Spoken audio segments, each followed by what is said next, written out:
오늘 해군 국정감사장은 해병대 최상병 사건 수사에 외압이 있었다는 취지로 말하는 녹취가 공개된 김계환 해병대 사령관이 출석했습니다. 진실된 수사였다고 말했던 김 사령관은 정작 국감장에선 다른 말을 했습니다. 김민관 기자입니다. 최상병 사망 사건을 수사했던 박정훈 전 해병대 수사단장은 지난 8월 2일 항명 혐의로 보직 해임됐습니다. 바로 그날 밤 김계환 해병대 사령관이 박정훈 대령의 수사팀에 전화를 걸었습니다. 규정에 맞게 수사를 잘했으니 문제가 없다는 식으로 말합니다. 어차피 우리는 진실되게 했기 때문에 잘못된 건 없어. 그런데 국감장에서 내놓은 해명은 달랐습니다. 어차피 우리는 진실하게 했기 때문에 잘못된 것 없다. 이 의미는 뭔가요? 조사를 했을 때 성역 없이 조사하라는 그 의미, 저는 저희 수사단 인원들이 동요할까 봐 니네들이 한 거는 그거를 인정해 준다는 부분이고, 앞서 통화에선 외압이 있는 것처럼 말했지만 그래서 이게 지네가 해다가 안 되면 나중에 내 지시사항을 위반한 거로 이렇게 갈 수밖에 없을 거야. 정작 국감장에선 외압이 없었다는 주장을 내놨습니다. 한편 참여연대 등은 최상병 사건 수사에 외압을 행사했다며 윤석열 대통령과 이종섭 전 장관 등 5명을 직권남용 혐의로 공수처에 고발했습니다. JTBC 김민관입니다. 해병대 박정훈 대령은 상부의 명령을 어기고 고 최상병 사건 조사 결과를 경찰에 넘겼다는 이유로 수사를 받고 있습니다.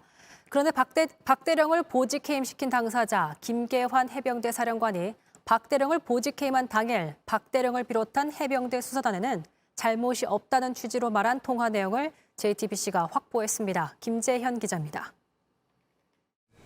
박정훈 대령은 고 최상병 사건을 수사하다 항명 혐의로 지난달 2일 해병대 수사단장직에서 해임됐습니다. 김계환 해병대 사령관이 박 대령에게 최상병 사건 조사 결과에 경찰 이첩을 미루라고 지시했는데 이를 따르지 않고 넘겼다는 이유였습니다. 사고의 원인을 조사하고 후속 절차를 진행하는 과정에서는 군의 엄정한 지휘와 명령 체계를 위반하는 군기강 문란 사건까지 있었습니다. 그런데 김계환 사령관이 해병대 수사단 간부 A씨와의 통화에서 잘못한 게 없다는 뜻으로 말합니다. 우리는 진실되게 했기 때문에 잘못된 건 없어. 우리는 지금까지 거짓 없이 했으니까 됐어. 통화에선 A씨가 외압을 느꼈다는 호소를 김 사령관에게 직접 하기도 합니다. 법무관리관이 막 전화 오고 이래가지고 그때 옆에서 또 다 들었습니다. 이렇게 외압이고 위법한 지시를 하고 있다라고 다들 이렇게 느끼면서 결국은 그것 때문에 본인이 책임지겠다는 거 아니야? 김 사령관은 해당 통화에서 박 대령이 국방부로부터 받은 지시에 대한 증거 기록이 있는지를 확인하기도 했습니다. 또 김 사령관은 앞으로 국방부의 조치를 예측하는 듯한 말도 합니다. 이게 지네가 해다가 안 되면 나중에 내 지시사항을 위반한 거로 이렇게 갈 수밖에 없을 거야. 해병대 측은 이에 대해 수사의 정당성 여부가 아니라 박 대령이 이첩 보류 지시를 따르지 않은 걸 문제 삼은 것이라고 밝혔습니다. JTBC 김재현입니다. 사령관님께서 최근의 논란의 한복판에 계신 분이고 어찌 보면 국민들을 상대로 해서 마지막으로 진실을 알릴 수 있는 공개적인 자리인 것 같아서 묻습니다. 박정훈 당장의 이런 그 일련의 행위 그리고 자신의 모든 것을 다 걸어서 진실과 정의를 밝히려고 하는 이런 행위들에 대해서 정당하다고 생각하십니까? 아니면 개인의 일탈이라고 판단하십니까?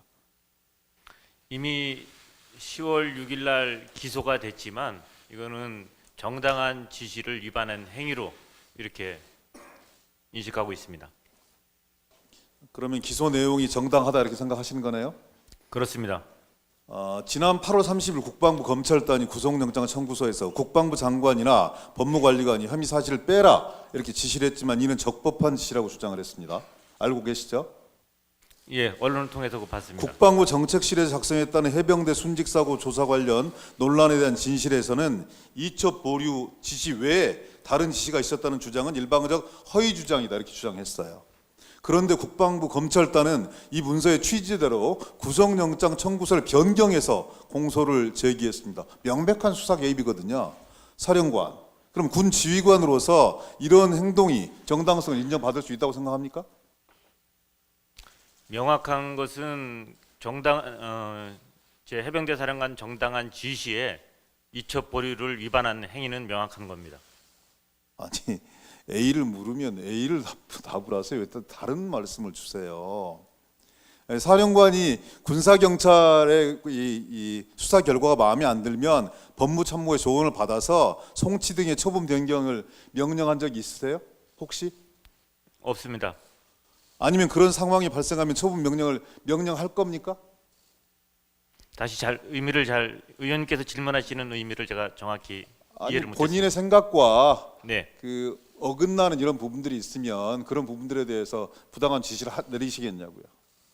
부당한 지시가 아니라 지휘 감독 권한자로서 그거에 대한 의견 개정된 군사보건법의 취지를 일방적으로 그렇게 해석하지 마세요. 3대 사건에 대해서는 군사 지휘관들의 손을 타지 마라. 그래서 군사보건법을 개정한 거 뻔히 알면서 사령관이 어떻게 그런 말씀들 하십니까?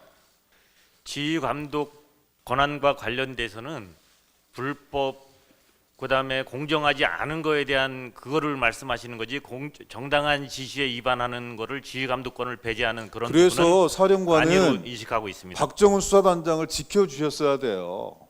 끊임없이 같이 토론해 오셨고 이 상황을 어떻게 대처하고 해병대 명예를 실추시키지 말 것인가에 대해서 계속 토론하고 다음 단계의 대응들을 어떻게 할 것인가에 대해서 계속 함께 고민해 오셨던 분이 해병대 사령관이시라고요. 그건 여러 가지 녹취록 속에 다 고민들이 나와 있어요. 그런데 그걸 부정하고 박정훈 수사단장 개인의 일탈로 몰아서 집단 린치를 가하는데 동조하고 진실과 정의를 도륙노는데 앞장서는 것, 그건 해병대 사령관이 해야 될 일이 아닙니다. 왜 그렇게 하세요? 이 자리에서도 그렇게 말씀 주시면 안 되는 거죠. 답변 드려도 되겠습니까? 말씀 줘보세요. 부하를 지키고 싶은 마음은 의원님 말씀하신 대로 해병대 사령관 똑같습니다. 지금도 박 대령은 제 부하이고요. 그렇지만 그 부하가 정당한 지시를 어기는 거에 대해서 그거를 인정하는 것은 그거는 결국은 부하를 보호하는 것은 아니라고 생각합니다. 마찬가지 지금 박 대령의 그 행동도 사실은 그 설득 과정을 거치느냐고 이틀 동안 같이 모든 토의를 했었고 그런 독단적인 행동을 할 것이라고는 저희들 아무도 생각을 못했던 부분입니다. 또한 그러한 일탈 행위를 했다고 했으면은 그거를 빨리 인정을 하고 그거를 수긍했으면은 이 정도까지 문제는 파장되지 않았다고 생각합니다. 이상입니다. 그럼 박 대령이 그런 과정을 통해서 얻을 수 있는 실익이 뭡니까? 무엇을 위해서 그렇게 하는 거예요? 저도 가장 얻을 수 있는 실익이 뭐예요? 저도 가장 궁금한 부분이 그 부분입니다. 아니 함께 생활하고 이 과정들을 지켜보신 해병대 사령관께서 그 부분에 대해서 정직하게 답변 줄 수 있어야 되는 거 아니에요? 그래야 국민들께 납득할 수 있는 거 아니겠습니까? 그러면은 마지막으로 만약에 박 대령이 첫째 이첩 보류 지시를 위반한 것을 본인이 인정을 하고 바로 수긍을 했었으면은 이 정도까지의 어떠한 국민적인 어떠한 관심이나 파장은 없었을 거라고 생각합니다. 아니 자꾸 A를 물어보면 A에 대해서 답변을 주세요. 또 다시 질의를 드릴 텐데 해병대 사령관 아마 오늘 하루 종일 여기에 대한 논란이 집중될 수밖에 없을 텐데 준비 똑바로 하시고 말씀 똑바로 주세요. 예. 본질을 흐리지 마시라고요.